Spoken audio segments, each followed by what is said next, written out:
Hello everyone, welcome to my channel. आज के इस वीडियो में हम एक ऐसे कॉन्सेप्ट के बारे में पढ़ने वाले हैं जिसमें स्टूडेंट्स अक्सर कंफ्यूज होते हैं। So without wasting any time, let's get started. आप सभी को पता है कि डिड, हैड और वॉज तीनों हेल्पिंग वर्ब हैं, लेकिन जब हम इन तीनों का यूज़ करते हैं तो हमारा एक ही अर्थ होता है। डिड का अर्थ भी होता है था, थी, थे। हैड का अर्थ भी होता है था, थी, थे। और वॉज का अर्थ भी होता है था, थी, थे। लेकिन इन तीनों में क्या अंतर है और किसको कहाँ पे यूज़ किया जाता है? क्योंकि स्टूडेंट्स अक्सर डिड का यूज़ जहाँ करना होता है वहाँ पे हैड का यूज़ कर देते हैं, हैड की जगह वॉज या डिड का यूज़ कर देते हैं, क्योंकि इन तीनों के ही मीनिंग्स सेम हैं और ये तीनों ही पास्ट टेंस में यूज़ होते हैं। तो आज हम इन्हीं तीन हेल्पिंग वर्ब के बारे में समझेंगे कि इनका यूज़ कहाँ और कब करना है। तो चलिए इस वीडियो को आगे बढ़ाते हैं। सबसे पहले हम समझेंगे डिड के बारे में कि डिड क्या होता है, इसका यूज़ कहाँ करते हैं और कैसे हम इसको अच्छी तरीके से समझ सकते हैं। तो सबसे पहले डिड का जो यूज़ है वो पास्ट टेंस में होता है। ये सबको पता है कि डिड का यूज़ कहाँ होता है, पास्ट टेंस में होता है। लेकिन कब होता है, क्या बताने के लिए होता है? डिड का यूज़ पास्ट टेंस में तब होता है जब कोई काम हो चुका है। मतलब कोई काम हो रहा है? बिल्कुल नहीं। कोई काम हमने पास्ट में किया है और वो फिनिश हो गया है। कोई काम हमने पास्ट में किया है और वो काम फिनिश हो चुका है, इसको बताने के लिए हम डिड का यूज़ करते हैं। और जब भी हम डिड का यूज़ करते हैं उसके साथ हम हमेशा वर्ब की फर्स्ट फॉर्म यूज़ करते हैं। डिड वाले सेंटेंस जब हम बनाते हैं तो फर्स्ट प्लेस पे हम रखते हैं सब्जेक्ट को, सेकंड प्लेस पे रखते हैं हम डिड को और थर्ड प्लेस पे रखते हैं हम वर्ब की फर्स्ट फॉर्म को। वर्ब ये पास्ट का सेंटेंस है तो हम वर्ब की सेकंड फॉर्म का यूज़ क्यों नहीं कर रहे हैं? ये भी क्वेश्चन आपके मन में आ सकता है। क्योंकि डिड जो है वो खुद ही हमारा V2 है, डू, डिड, डन। ठीक है, तो डू क्या हो गया फर्स्ट फॉर्म, डिड हो गया सेकंड फॉर्म, डन हो गया थर्ड फॉर्म। तो डिड का हमने यहाँ पे V2 का पहले ही यूज़ कर लिया है तो हम फिर से यहाँ पे V2 का यूज़ नहीं करेंगे, इसलिए डिड के साथ हमने वर्ब की फर्स्ट फॉर्म का यूज़ किया है। तो हमेशा याद रखेंगे कि डिड का यूज़ हम पास्ट टेंस में करते हैं, जो कि आपको पता है, लेकिन कब करते हैं? जब कोई काम पास्ट में फिनिश हो चुका है। ठीक है, और जब इसके सेंटेंस बनाने हैं हमको तो सब्जेक्ट सबसे पहले लेंगे, डिड सेकेंड प्लेस पे और थर्ड प्लेस पे हम लेंगे वर्ब की फर्स्ट फॉर्म को। तो चलिए कुछ एग्जाम्पल से इसको समझते हैं। सबसे पहला हमारा एग्जाम्पल है, आई did my homework. I did my homework. मैंने अपना होमवर्क पूरा किया था। मैंने अपना होमवर्क पूरा किया था।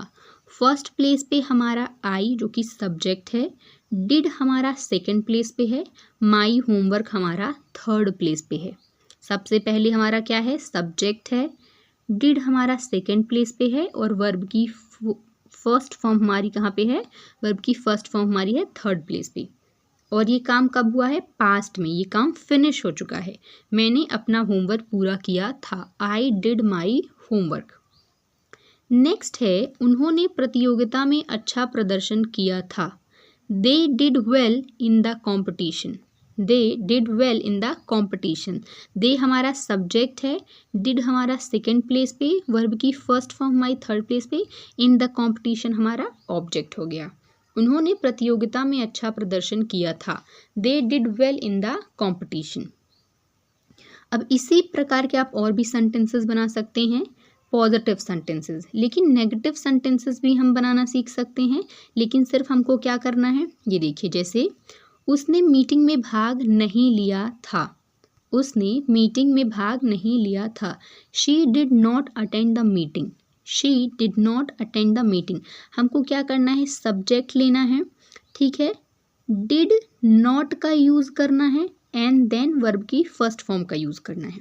बस सिंपल, पूरा हमको स्ट्रक्चर पॉजिटिव सेंटेंस जैसा ही रखना है, बस हमको डिड के बाद नॉट रख देना है। उसने मीटिंग में भाग नहीं लिया था। She did not attend the meeting. मैंने फिल्म नहीं देखी थी। I did not see the movie. Negative में भी जो हमारा वर्ब है वो फर्स्ट फॉर्म में ही रहेगा, सब्जेक्ट रहेगा, डिड नॉट रहेगा, ठीक है, और वर्ब की फर्स्ट फॉर्म रहेगी, ठीक है। मैंने फिल्म नहीं देखी थी, I did not see the movie. अब इसी प्रकार आप डिड के इंट्रोगेटिव सेंटेंसेस भी बना सकते हैं। बस आपको क्या करना है कि आपको डिड को पहले प्लेस पे लेके आना है। डिड आपका फर्स्ट प्लेस पे होगा, फिर आपका होगा सब्जेक्ट और फिर वर्ब की फर्स्ट फॉर्म, ठीक है। तो जैसे क्या तुमने नाश्ता किया था, क्या तुमने नाश्ता किया था, did you eat breakfast, did you eat breakfast. तो डिड हमारा कहाँ पे आ गया, फर्स्ट प्लेस पे आ गया, यू हमारा जो सब्जेक्ट है सेकेंड प्लेस पे, ईट हमारा वर्ब की फर्स्ट फॉर्म है, ब्रेकफास्ट हमारा क्या हो गया, ऑब्जेक्ट। नेक्स्ट है क्या तुमने उसे कल फ़ोन किया था, सॉरी क्या उसने तुम्हें कल फ़ोन किया था, did he call you yesterday, did he call you yesterday, ठीक है।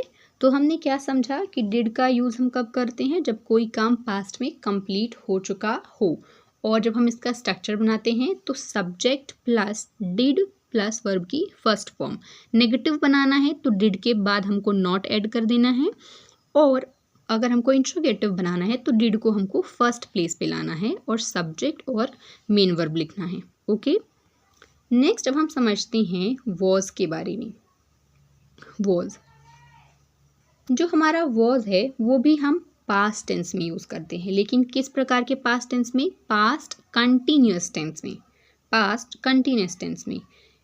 पास्ट कंटिन्यूअस टेंस में किस लिए यूज़ करते हैं, स्टेट, कंडीशन और फीलिंग बताने के लिए। I was happy, I was sad, I was tired, ठीक है। तो जब हम अपनी फीलिंग बताते हैं, स्टेट बताते हैं या कंडीशन बताते हैं, उसके लिए हम वॉज का यूज़ करते हैं। यहाँ पे वॉज का यूज़ दो तरीके से होगा। पास्ट कंटिन्यूअस में तो होता ही है, जब हम मेन वर्ब के साथ हम वर्ब की आईएनजी फॉर्म लगाते हैं वहाँ पे तो होता है, लेकिन स्टेट, कंडीशन और फीलिंग बताने के लिए जब हम वॉज का यूज़ करते हैं तो वॉज के बाद हमारा नाउन या एडजेक्टिव आता है। मतलब क्या है कहने का, जब हम वॉज का यूज़ स्टेट, कंडीशन और फीलिंग बताने के लिए करेंगे तो सब्जेक्ट वॉज, उसके बाद नाउन या फिर एडजेक्टिव आएगा। लेकिन जब हम उसका पास्ट कंटिन्यूअस टेंस की तरह यूज़ करेंगे तो सब्जेक्ट और वॉज के बाद मेन वर्ब की फोर्थ फॉर्म यानी कि आईएनजी फॉर्म का यूज़ होगा, ओके। अब इसको एग्जाम्पल से समझते हैं। मैं कल खुश था, मैं कल खुश था, आई वॉज हैप्पी यस्टरडे। हमारा रूल क्या कहता है कि जब भी हम फीलिंग, कंडीशन या स्टेट की बात करते हैं तो हम वॉज का यूज़ करते हैं, और उसके बाद सब्जेक्ट, वॉज और नाउन या फिर एडजेक्टिव का यूज़ करते हैं। तो ये हमारा सेकेंड वाला रूल है। आई वॉज हैप्पी, मैं कल खुश था, मैं कल खुश था, ये क्या बता रहा है, फीलिंग के बारे में बता रहा है। नेक्स्ट है हमारा वे कल रात पार्टी में थे, they were at the party last night, they were at the party last night. वे कल रात पार्टी में थे, ये क्या बता रहा है, स्टेट के बारे में बता रहा है। हम घर पर थे, वी वर एट होम, ये भी स्टेट के बारे में बता रहा है कि वो कहाँ थे, घर पर थे, वे कहाँ थे, पार्टी में थे, ठीक है। नेक्स्ट है हमारा भोजन स्वादिष्ट था, the food was delicious, the food was delicious, ठीक है। The food was delicious, the food हमारा सब्जेक्ट है, वॉज हमारा यहाँ पे हेल्पिंग वर्ब जो कि पास्ट के बारे में बता रहा है, डिलीशियस एक क्या है, एडजेक्टिव है जो कि फूड की क्वालिटी बता रहा है, ओके। मैं पुस्तक पढ़ रहा था, मैं पुस्तक पढ़ रहा था। अब ये हमारा फर्स्ट वाला रूल है कि जब मैंने कहा कि जब वॉज का यूज़ पास्ट कंटिन्यूअस टेंस में होता है तो मेन वर्ब आता है, वॉज के बाद मेन वर्ब आता है। तो मैं पुस्तक पढ़ रहा था, I was reading a book, I was reading a book, okay. Next है हमारा वह खाना बना रही थी, she was cooking food, she was cooking food, वह खाना बना रही थी। शी हमारा सब्जेक्ट है, वॉज हमारा हेल्पिंग वर्ब, और यहाँ पे ये कुकिंग मेन वर्ब और फूड क्या है हमारा ऑब्जेक्ट। तो वॉज का यूज़ हम कब करते हैं, पास्ट कंटिन्यूअस टेंस में, पास्ट कंटिन्यूअस टेंस में यूज़ करते हैं। और किस लिए करते हैं? कंडीशन, फीलिंग और स्टेट के बारे में बताने के लिए। तो जब हम पास्ट कंटिन्यूअस टेंस में यूज़ करते हैं तो मेन वर्ब की हम क्या यूज़ करते हैं? फोर्थ फॉर्म यूज़ करते हैं। और जब हम पास्ट में वॉज का यूज़ करते हैं फीलिंग, कंडीशन और स्टेट बताने के लिए, तो हम वॉज के बाद नाउन या फिर एडजेक्टिव का यूज़ करते हैं। ओके, सो आई होप आपको वॉज का जो यूज़ है कि कब और कहाँ करना है वो क्लियर होगा। अब हम समझते हैं हैड के बारे में। जो हैड है वो थोड़ा सा कॉम्प्लिकेटेड है, इसको समझने के लिए आपको थोड़ा फोकस करना पड़ेगा। तो चलिए समझते हैं हैड के बारे में। हैड का यूज़ भी हम था, थी, थे के अर्थ में करते हैं, लेकिन कब और कहाँ करते हैं वो हम समझते हैं। पहला रूल क्या कहता है कि हैड का यूज़ हम पास्ट परफेक्ट टेंस में करते हैं। और कब करते हैं? जब किसी एक्शन के बारे में बताना हो जो कि दूसरे एक्शन से पहले हुआ है। अभी आपको थोड़ा कंफ्यूजिंग लग रहा होगा। हैड का यूज़ हम तब करते हैं जब कोई सेंटेंस दूसरे सेंटेंस से पहले हुआ हो, कोई काम एक काम से पहले हुआ हो। मतलब कि कोई काम मैंने पास्ट में किया है, ठीक है, कोई काम मैंने पास्ट में किया हो और जस्ट उसके बाद दूसरा काम किया हो, लेकिन दोनों ही काम मैंने पास्ट में किए हैं, लेकिन थोड़ा टाइम का डिफरेंस होता है, ठीक है। और जब हम पास्ट परफेक्ट टेंस में हैड का यूज़ करते हैं तो सबसे पहले हम सब्जेक्ट को लेते हैं, सेकेंड प्लेस पे हैड को, थर्ड प्लेस पे वर्ब की थर्ड फॉर्म को, और इसका दूसरा जो पार्ट होता है वो पास्ट टेंस में होता है, सिंपल पास्ट टेंस में। तो सबसे पहले हम पहले रूल के अकॉर्डिंग कुछ एग्जांपल्स देखते हैं ताकि आपको और ज़्यादा कन्फ्यूज़न नहीं हो। देखिए एग्जांपल यहाँ पे, स्कूल जाने से पहले मैंने नाश्ता कर लिया था। स्कूल जाने से पहले मैंने नाश्ता कर लिया था। I had eaten breakfast before I went to school. यहाँ पे जो सेंटेंस है उसके दो पार्ट हैं। पहला पार्ट जो है वो पहले हो गया है और दूसरा पार्ट कुछ टाइम बाद हुआ है। जैसे पहला पार्ट क्या कहता है? आई हैड ईटन ब्रेकफास्ट, मैंने नाश्ता कर लिया था। Before I went to school, तो जो पहला हमारा पार्ट है वो हमारा कब है? पास्ट परफेक्ट टेंस में है। पहला पार्ट जो है सेंटेंस का वो पास्ट परफेक्ट टेंस में है और जो दूसरा पार्ट है आई वेंट टू स्कूल वो सिंपल पास्ट में है। मतलब स्कूल जाने से पहले, एक काम होने से पहले उन्होंने दूसरा काम कर लिया था। उन्होंने पहले क्या किया? नाश्ता किया और फिर वो स्कूल गई। तो दो काम क्या हो रहे हैं एक टाइम पे, थोड़ा टाइम का डिफरेंस होके, कि एक काम खत्म होने से पहले दूसरा काम का होना, ठीक है। इसका नेक्स्ट एग्जाम्पल है, उसने समय सीमा से पहले अपना प्रोजेक्ट पूरा कर लिया था। यहाँ पे भी क्या है? दो पार्ट हैं सेंटेंस के। She had finished her project, ये पास्ट परफेक्ट टेंस में है जिसमें सब्जेक्ट है शी, हैड है हमारा हेल्पिंग वर्ब, फिनिश्ड क्या है? हमारी वर्ब की थर्ड फॉर्म, हर प्रोजेक्ट क्या है? वो ऑब्जेक्ट है। Before the deadline simple past, ठीक है, उसने समय सीमा से पहले अपना प्रोजेक्ट पूरा कर लिया।